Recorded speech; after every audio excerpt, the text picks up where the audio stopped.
Olá, vamos direto ao ponto hoje para mergulhar num cenário que, olha, realmente acende o debate público aqui no Brasil. A gente está falando daquela tensão, né? Liberdade religiosa, a neutralidade do Estado, a famosa laicidade e o que isso significa dentro da escola pública. E para investigar isso, a gente tem um material bem interessante fornecido pelo escritor e pesquisador Jorge Guerra Pires. Ele transita da ciência para análise sobre política, religião, pensamento crítico, tem reportagem, parecer jurídico, comentário político e até umas reflexões mais filosóficas e pessoais dele sobre o assunto. Exato. O ponto de partida, o estopim mesmo, foi um caso específico, né? Do aluno Samuel Proça de Souza, lá numa escola de Curitiba. Mas assim, essa faísca inicial logo se espalhou. Levantou questões bem maiores sobre como é que a sociedade brasileira lida com essa diversidade de crenças no espaço público, sabe? Como que a gente garante direito individual sem comprometer a neutralidade que precisa ter numa instituição como a escola. Então, a nossa tarefa aqui é tentar desvendar um pouco essas camadas, as perspectivas diferentes que esse caso traz, usando as fontes que a gente tem. Perfeito.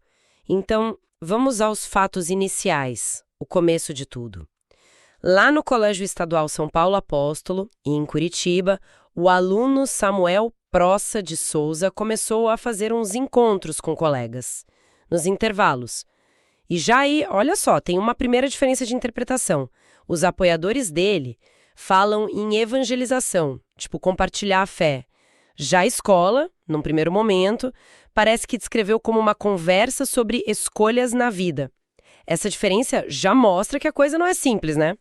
Com certeza. A forma como você nomeia a ação já dá um peso diferente. A coisa esquentou quando a escola resolveu intervir formalmente.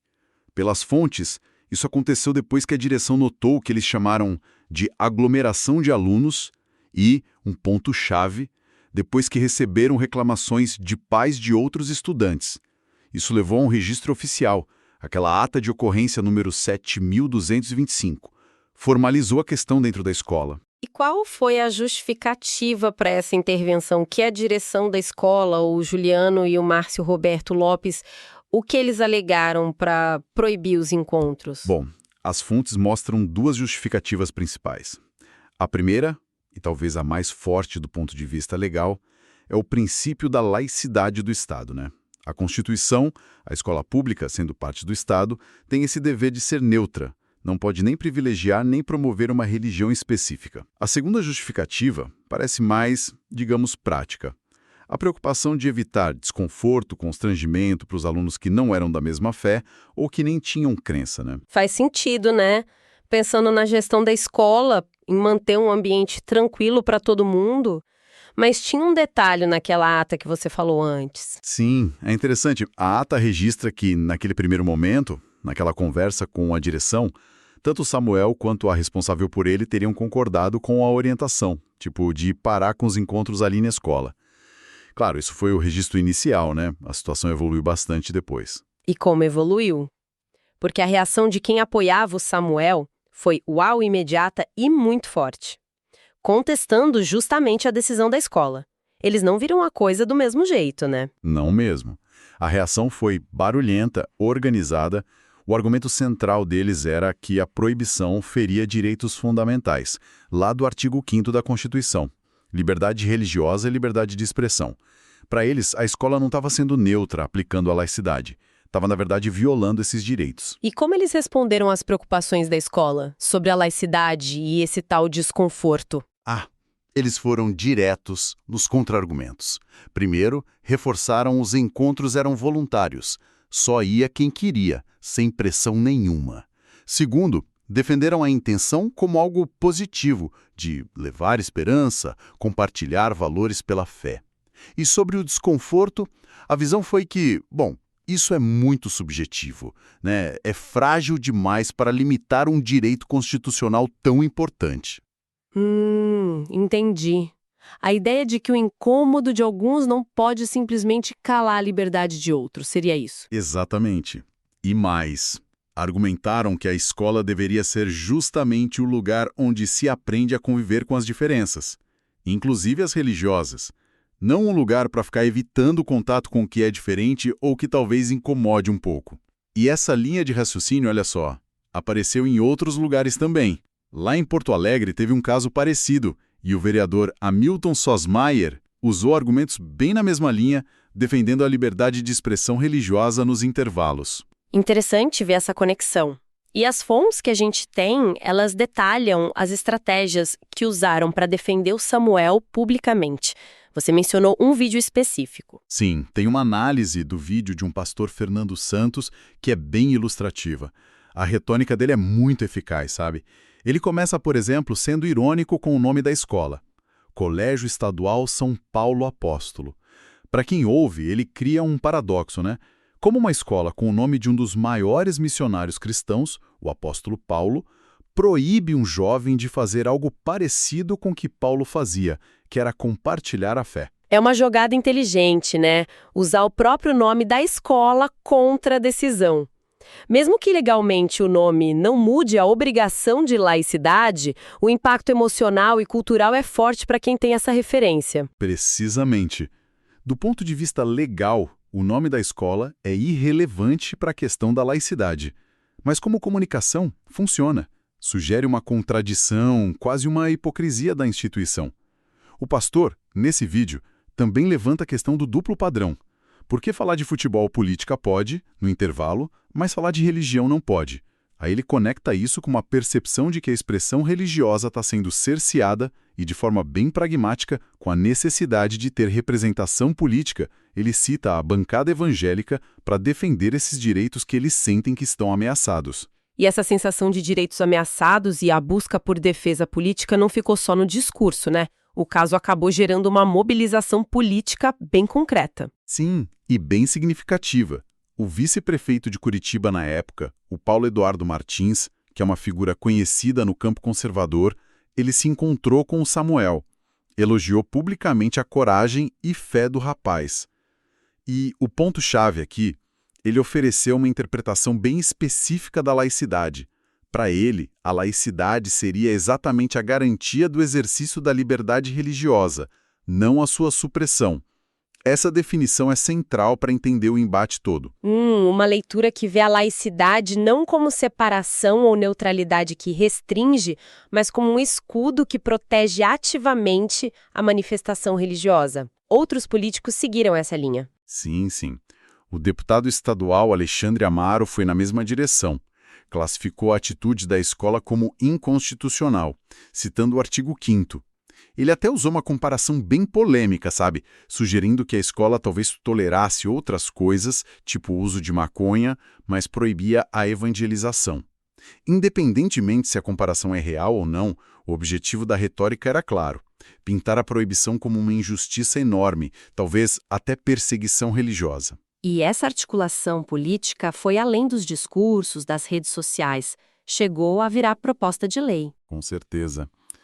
Vendo ali uma oportunidade, uma necessidade mesmo de colocar essa interpretação na lei, o deputado Amaro, junto com a vereadora Mary Martins, apresentou um projeto de lei, o PL 871/2023, tanto na Assembleia do Paraná quanto na Câmara de Curitiba. O objetivo, claro, é proibir as escolas, públicas ou privadas, de impedir essas atividades religiosas voluntárias que os próprios alunos organizam nos intervalos. E lá em Porto Alegre, aquele vereador Sosmaier apresentou o PL 2732/2023, com um nome bem direto: Intervalo Bíblico, buscando o mesmo tipo de garantia na lei municipal. Fica bem claro o movimento para transformar uma interpretação específica da laicidade e da liberdade religiosa em lei. E no campo jurídico mesmo, além da política, teve alguma análise formal sobre esse caso de Curitiba? Teve sim. O Instituto Brasileiro de Direito e Religião, o IBDR, que é uma organização com um foco bem claro na defesa da liberdade religiosa, eles emitiram um parecer técnico. E foi bem forte, viu? E qual foi a conclusão do IBDR? Eles concordaram com a escola ou com quem apoiava o Samuel? Concordaram totalmente com os apoiadores do Samuel. O parecer classificou a proibição da escola como uma violação grave dos direitos humanos e da liberdade religiosa.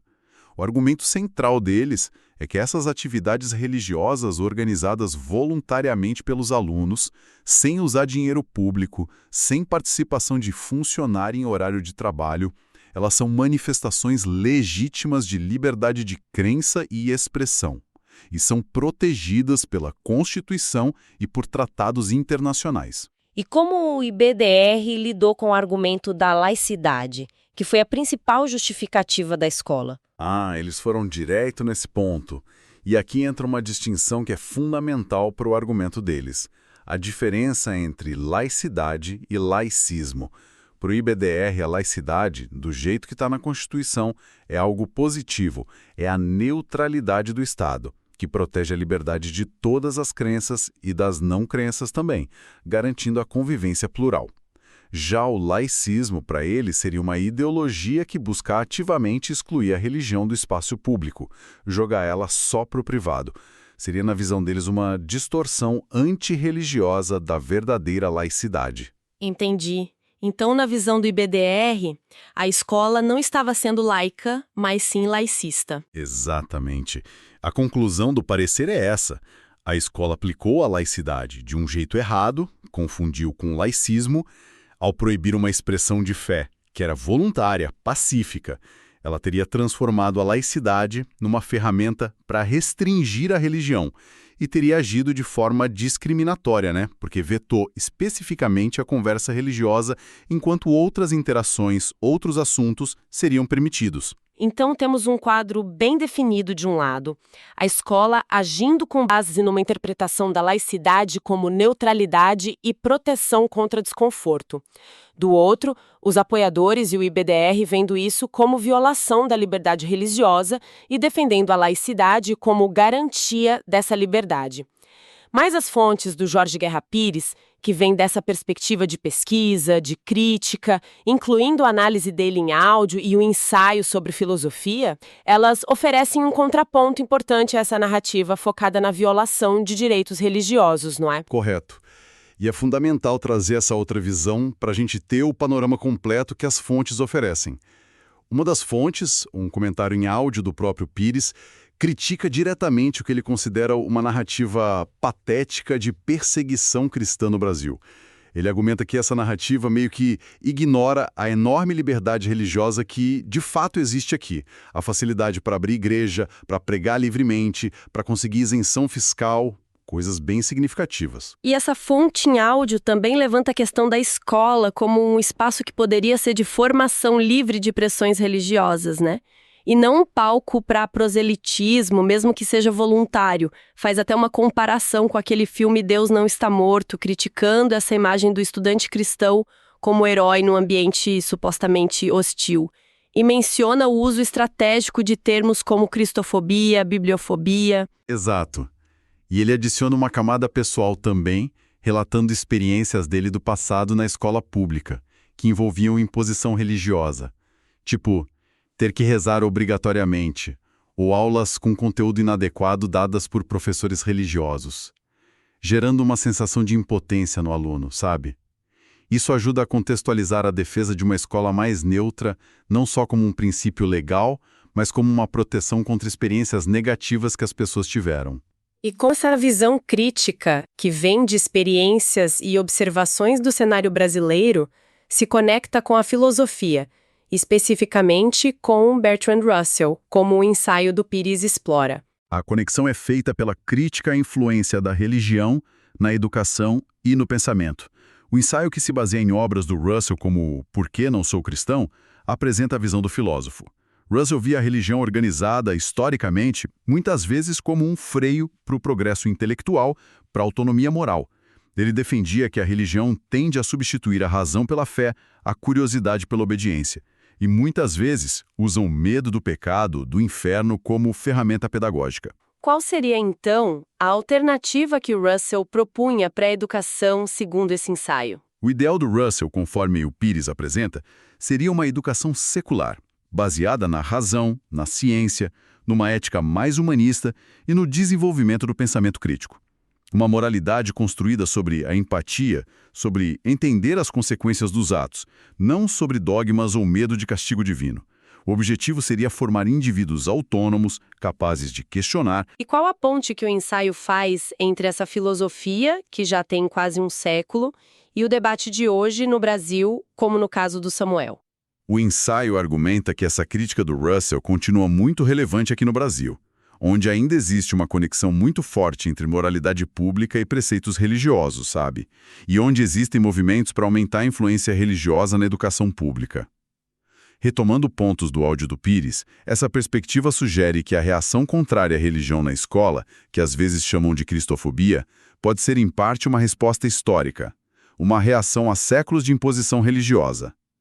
O áudio também desconstrói aquela comparação feita pelo deputado sobre tolerância a drogas, classificando como uma tática de pânico moral, e ele até compara com a questão da mamadeira de P, e critica a exploração política dessa pauta moral religiosa para ganhar voto. Fica muito claro, então, o choque de visões que essas fontes todas expõem. De um lado, a afirmação do direito fundamental à liberdade religiosa e de expressão, que seria interpretado como incluindo o direito de compartilhar a fé voluntariamente, mesmo na escola.